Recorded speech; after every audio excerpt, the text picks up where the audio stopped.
ไหวออกว่ามันในมีพี่น้องเขาใครอับขายเฮิรนอับขายดีลิ้นนำแห้งหนาแลหมอกก่อนเขาเลยไถไล่ไว้เอาเนี่ยค่ะเนาะตัวเร็วก็เพราะว่าเขาค่ะทบดังเจ้ามันแหทัดด้วยหวาจะไหนค่ะเนาะทัดด้วยหวาแหเตมีข้อตกลงกันอิดออดเนี่ยค่ะ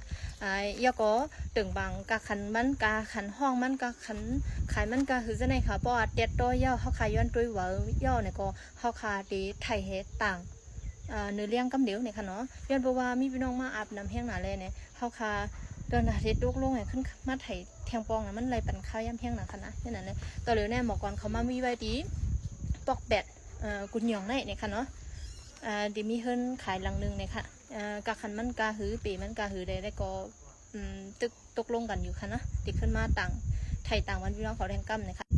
สังเกตว่าได้ก็พี่น้องเขาใครอาบตีลิ้นใครอาบเฮิรนไหนได้ก็ใครเฮอพี่น้องเขาตีไว้ค่ะเนาะตีไว้เฮ็ดลองมดเสือเฮิรนจะในล็อกลิ้นจะได้ไหนเฮ็ดไว้ลองมดเสือไว้ก็ตื้อแคมเพราะว่าเขาขัดไถต่างในเลี้ยงเนี่ยมันตื้อเฮ็ดเฮอแขกพี่น้องซื้ออันตุ้ยล็อกลิ้นเขาตุ้ยเฮิรนเขาเนี่ยเฮ็ดเฮอมันสนเสือตัวถูกตานั่นค่ะแหละเนาะเยาก็ห่างเฮียนปันเวอร์นี่ค่ะเนาะเวอร์เนี่ยมีเวอร์สังเจ้าของมันเป็นเพอจอง